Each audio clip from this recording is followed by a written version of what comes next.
好，各位同学，我们现在看到的是第三册2×2的自由原地。好，那题目第一题给3个点坐标，然后 P 点坐标是 k 加4，它落在三角形的内部。问你 k 的范围。好，那这个题目的话呢，我们要先做图。先把这三角形给画出来。那 A 点的坐标是0.6，B 点坐标是-1.2。那 C 点坐标是3.4，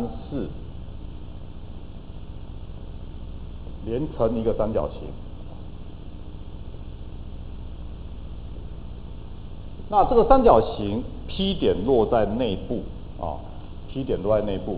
那我们现在的话，这 P 点形成什么样的图形呢？P 点它的 x 坐标是 k，y 坐标是 k 加4。我们在后面下一章会讲到，这叫做直线参数式它 x 跟 y 都是一个参数的一次式这 k 叫参数。那我们现在把它用代数消去法或加减消去法去把 k 给消掉 ，x 减 y 等于-4这是 P 点就落在这个直线上面那这个直线我们把图形给画出来通过-0还有0.4这两个点。这个直线叫做 L 所以 P 点在这个直线 L 上面做移动那我们现在的话呢，希望 P 点在三角形的内部嘛，我们就把这个 Q 跟这个 R 这个地方把它标示出来。意思也就是说这个 Q 跟 R 这个线段的中间就是 P 点所容许的位置那我们怎么办呢？怎么去看这个 K 的范围？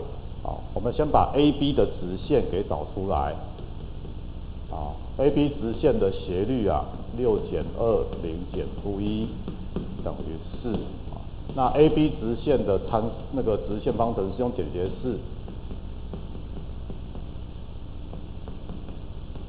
这个时候你就可以带 P 点P 点的坐标 x 带 k，y 的话带 k 加4。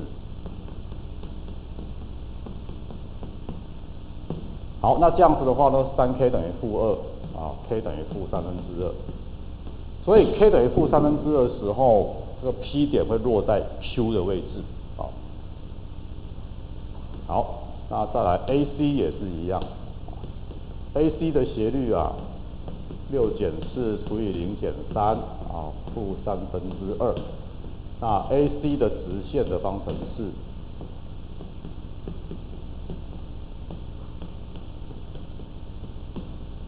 那这时候把 P 直接带进去那 y 带 k 加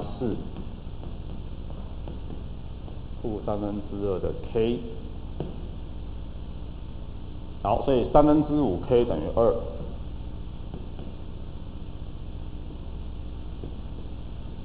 6/5所以说呢，我们现在的 k 带6/5的时候这 P 点会跑到 R 的位置。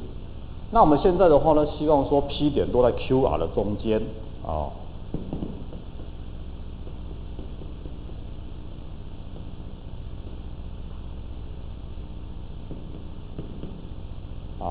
P 点在 QR 线段的内部，不含端点就不含 Q 跟 R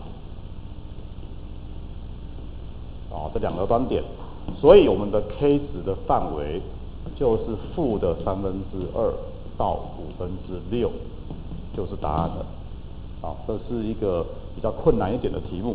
这时候 BC 线段完全不需要去理它只要管的是 AB 线段跟 AC 线段跟 L 相交的这两个端点就可以了。